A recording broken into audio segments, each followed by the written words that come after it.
নমস্কার বন্ধুরা, আমার চ্যানেলে আপনাদের স্বাগত। বাঙালিদের শীত মানেই হচ্ছে পিঠে পার্বণ। তাই আজকে একটা পিঠের রেসিপি নিয়ে চলে এসেছি আপনাদের কাছে। আজকে আমি বানাবো ক্ষীরের পাটিসাপটা। তো চলুন এইখান থেকেই শুরু করি আমার ব্লগটি, আর আপনারাও শিখে নিন কীভাবে বানাতে হয় ক্ষীরের পাটিসাপটা।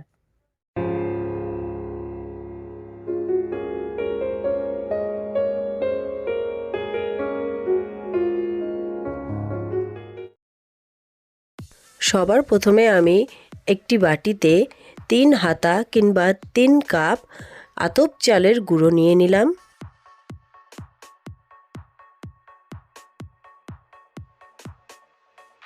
তারই মধ্যে 2 হাতা সুজি আর 1 হাতা ময়দা মিশিয়ে নিলাম। তারই সাথে সামান্য পরিমাণ একটু নুন মিশিয়ে নিলাম। আপনারা চাইলে একটু চিনিও দিতে পারেন। যেহেতু পাটিসাপটা বানাচ্ছি, পাটিসাপটার পুর কিন্তু অলরেডি মিষ্টি হয়, তাই আমি এখানে আর চিনি অ্যাড করলাম না। এইবার আমি সব উপকরণগুলো একসাথে হাতা দিয়ে মিশিয়ে নেব। তার মধ্যে গরম জল দিয়ে ভালো করে ব্যাটারটা তৈরি করব। তো এখানে আস্তে আস্তে একটু একটু করে গরম জল দেবো আর মেশাতে থাকবো হাতা দিয়ে। আবার একটু গরম জল দেবো, আবার মেশাতে থাকবো। এই রকম করে করে একদম যতক্ষণ না পুরো পাতলা মতো হয়ে যায় ব্যাটারটা, ততক্ষণ মেশাতে থাকবো। এইবার আপনারা দেখতেই পাচ্ছেন যে মেশানোর পর ঠিক এই রকম দেখতে হবে, কিন্তু দেখতেই পাচ্ছেন মাঝে একটু একটু করে দলা দলা হয়ে রয়েছে। ওটা হাতা দিয়ে ভালো করে চেপে চেপে মিশিয়ে নিতে হবে। মেশানো হয়ে গেলে এইটা ঢাকা দিয়ে আমি খানিকক্ষণের জন্য রেখে দেবো। এখন বানাবো স্টাফিংটা পাটিসাপটার। তার জন্য লাগবে আমাদের কিছু ড্রাই ফ্রুটস। তো এই ড্রাই ফ্রুটস আমি এখানে খেজুর নিয়েছি, কাজু বাদাম নিয়েছি, বাদাম নিয়েছি, পেস্তা নিয়েছি, আরও যা যা ড্রাই ফ্রুটস ঘরে থাকবে তাই তাই দিয়ে ভালো করে কুচি কুচি করে কেটে নিয়েছি। 100 থেকে 150-র মতো খোয়া ক্ষীর আর 4টে নলেন গুড়ের সন্দেশ নিয়েছি। তারই সাথে নর্মাল টেম্পারেচারের 1 কাপ দুধ। প্রথমে কড়াতে আমি 1 চামচ ঘি দিয়ে দিলাম। ঘিটা মেল্ট হয়ে গেলেই তার মধ্যে আমি দিয়ে দেবো ওই 1 কাপ রাখা দুধটি।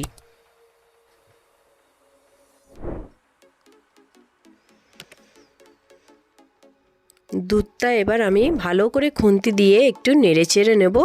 যখনই একটু গরম হয়ে একটু বাবলস হয়ে উঠবে, তার মধ্যে আমি দিয়ে দেবো খোয়া ক্ষীরটা। খোয়া ক্ষীরটা গ্রেটারের সাহায্যে আমি গ্রেট করে নিয়েছি। যদি আমি পুরোটা ধরে দিয়ে দিতাম তাহলে দুধের মধ্যে দলা দলা হয়ে থাকতো। এইরকম গ্রেট করে নিলে ভালো করে দুধের সাথে খোয়া ক্ষীরটা মিশে যাবে। তো দেখুন পুরো চিজের মতো লাগছে দেখতে। এইরকমভাবে খোয়া ক্ষীরটা ভালো করে একটা গ্রেটার দিয়ে গ্রেট করে নেবেন। দিয়ে এইভাবে একটু ভালো করে একটু দুধের সাথে মিশিয়ে নেবেন, যাতে দলা দলা না পেকে থাকে। আর যদি পেকেও থাকে সেটা খুন্তি দিয়ে আপনারা চেষ্টা করলে ভেঙে ভেঙে যাবে। তো দেখতেই পাচ্ছেন খোয়া ক্ষীরটা দেওয়ার পর দুধটা কিন্তু এরকম পাতলা টাইপের হয়ে যাবে। যদি মনে হয় শক্ত হয়ে গেছে তাহলে আর একটু দুধ দিতে পারেন। এইখানে আমি 4টে সন্দেশকে ভালো করে হাত দিয়ে ভেঙে নিলাম, দিয়ে একদম গুঁড়ো গুঁড়ো মতো করে নিলাম। তারপর যেই দুধটা ফুটে উঠবে তার মধ্যে আমি দিয়ে দেবো ওই সন্দেশ ভাঙাগুলো।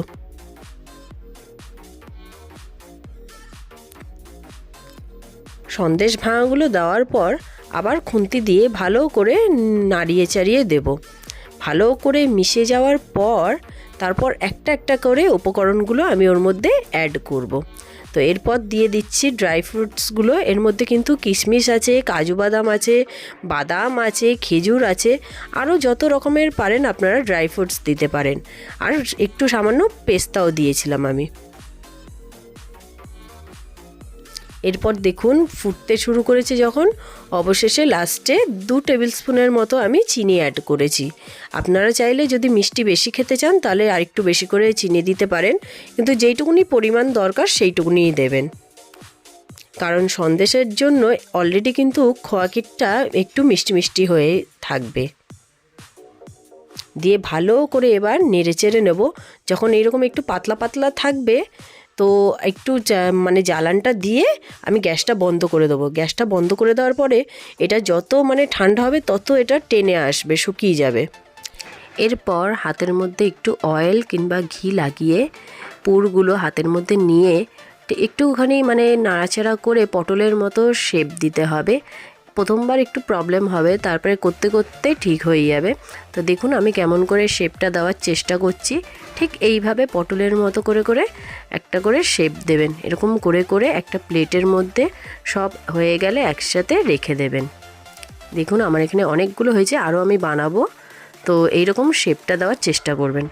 এরপর যেই ব্যাটারটা আমি বানিয়ে রেখেছিলাম ওইটা দেখুন কীরকম হয়েছে। যদি মনে হয় যে একটু ঘন হয়ে গেছে, কারণ সুজি জলে ভিজলে তো আরও ফুলে যায়, তো আপনারা চাইলে আরেকটু গরম জল অ্যাড করতে পারেন। এরপর চাটু গরম হয়ে গেলে তার মধ্যে একটু তেল দেবো। এখানে বেশিরভাগ সবাই ননস্টিক চাটু ইউজ করে, তো আমিও তাই ইউজ করছি। আপনাদের কাছে না থাকলে কোনো প্রবলেম হবে না। একটা বাটিতে সাদা তেল নিয়ে তার মধ্যে ভেজা কাপড় একটু চুবিয়ে বুলিয়ে নিলেই ওটা ননস্টিকের মতো হয়ে যাবে, যদি আপনার কাছে ননস্টিক তাওয়া না থাকে তো। এরপর আমি ব্যাটারটা দিয়ে ভালো করে হাতা দিয়ে গোল করে ঘুরিয়ে দিলাম। যতটা পারবেন পাতলা দেওয়ার চেষ্টা করবেন। তো এইখানে আমি ভালো করে একটা গোল শেপ দিয়ে দিলাম।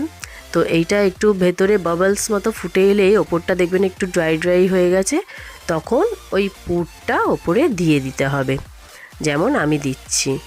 তো এইখানে একটু টাইম লাগবে, তো হয়ে যাওয়ার পরেই আমি এখানে পুরটা দিলাম। এরপর খুবই সাবধানে খুবই আস্তে করে ফোল্ড করতে হবে। এইটা খুবই রিস্কের ব্যাপার। তো প্রথম প্রথম হয়তো একটা দুটো ভেঙে যেতে পারে, কিন্তু এরপর করতে করতে ঠিক হয়ে যাবে। তো এটা আমার ফার্স্ট পাটিসাপটা ছিল। তো ফার্স্টেই আমার এটা একবারেই উঠে গেছে, যেহেতু আমি ননস্টিক চাটু ইউজ করেছি।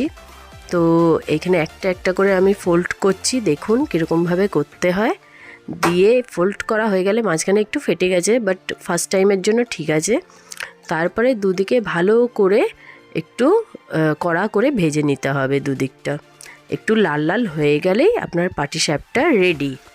আমার পিঠে তৈরি হয়ে গেছে, দেখুন কতগুলো করা হয়ে গেছে। তো দেখুন কেমন দেখতে লাগছে। তাহলে বন্ধুরা, আমার পিঠের রেসিপিগুলো আপনাদের কেমন লাগলো কমেন্টে নিশ্চয়ই জানাবেন। কিন্তু ভালো লাগলে একটা লাইক করে দেবেন, শেয়ার করে দেবেন। আর এখনও পর্যন্ত যারা আমার চ্যানেলটিকে সাবস্ক্রাইব করেননি, প্লিজ আমার চ্যানেলটিকে সাবস্ক্রাইব করে দেবেন। আজকের মতো এতটাই। আবার আসবো নতুন নতুন ভিডিও নিয়ে। নমস্কার।